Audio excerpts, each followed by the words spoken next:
Good morning, everyone. With the cold and flu season upon us, and we're just swimming germs right now, here's a topic that is most relevant, and I want to dispel a very common myth.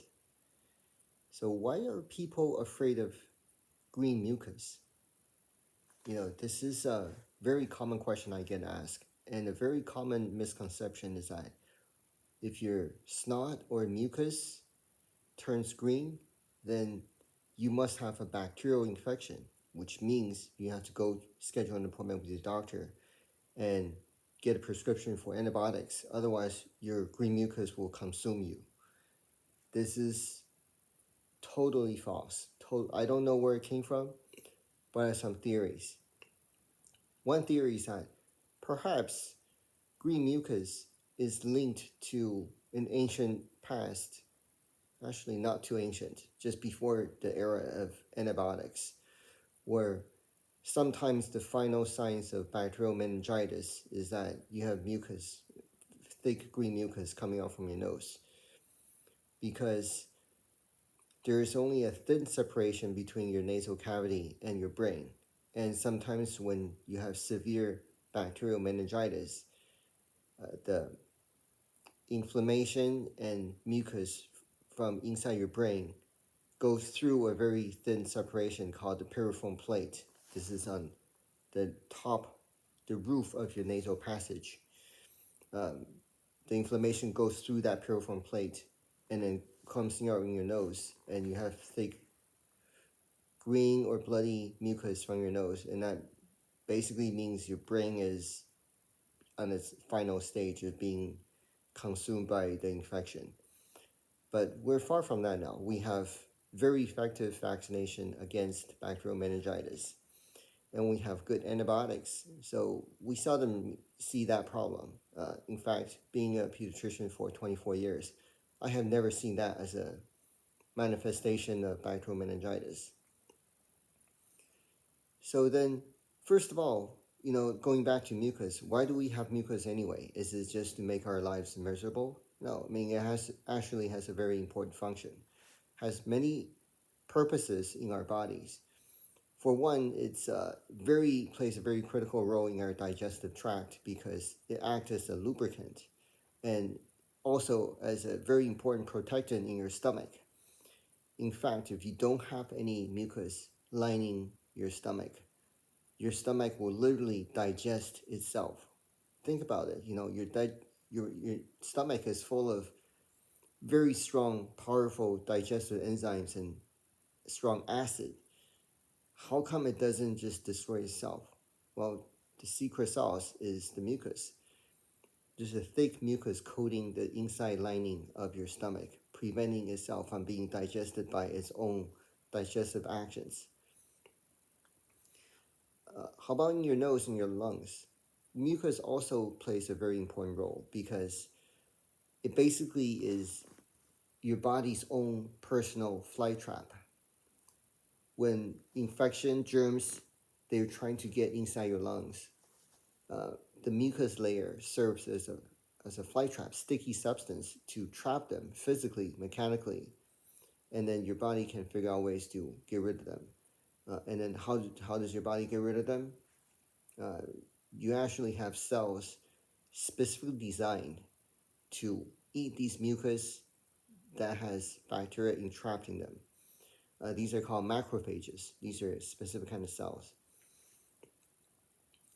And so what does it mean when you have green mucus?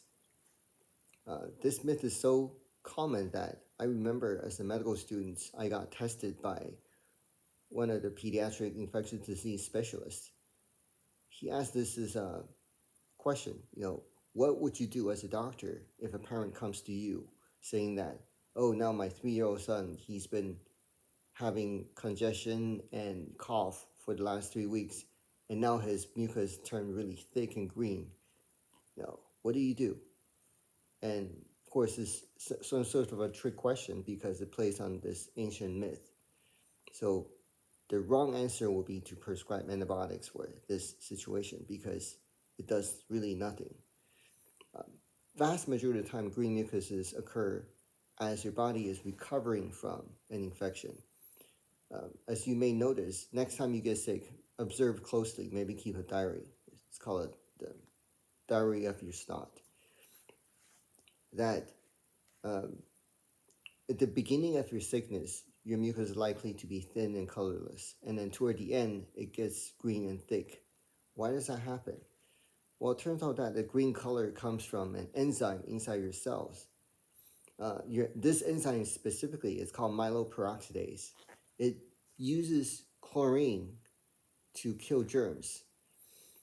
So basically, the human scientists got the idea of using Clorox and Lysol from our own body's immune system. Myeloperoxidase happens to turn out to have this green color. Uh, it can be a really bright green sometimes. So it basically injects germs with chlorine and kills them that way.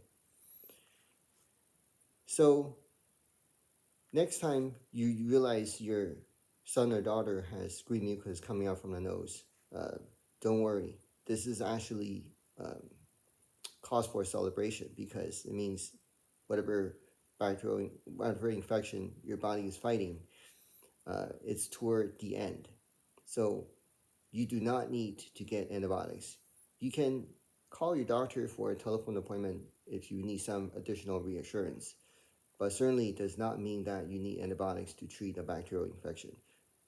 What can you do about the green snot, or even if it's not green? Because even though it is not a sign of something dangerous, it's certainly uncomfortable when your nose is totally clogged. Well, if your child is older than 4 years old, you can find over-the-counter decongestant. This is called pseudoephedrine as the active ingredient, or commonly over-the-counter called Sudafed. From my experience, antihistamines like Benadryl and Zyrtec, they're commonly used against mucus, but it is usually not effective because these are allergy medicines. And even though allergy can cause green mucus, but most of the time with an acute infection from a virus, it is not going to work. And a lot of times people are trying to get rid of the mucus, like Mucinex, or which has the active ingredient guaifenesin. Uh, this is also, based on my experience, not very effective in getting rid of mucus. It usually doesn't really do much of anything. It's harmless to try, so if you really feel like it. But all these medicines described, except for the antihistamines, they're really for children 4 years and over. Okay, I hope that's helpful, and you can take this knowledge and spread it to your friends and neighbors so that they can be better educated and they don't have to schedule unnecessary appointments with the pediatrician. Happy holidays.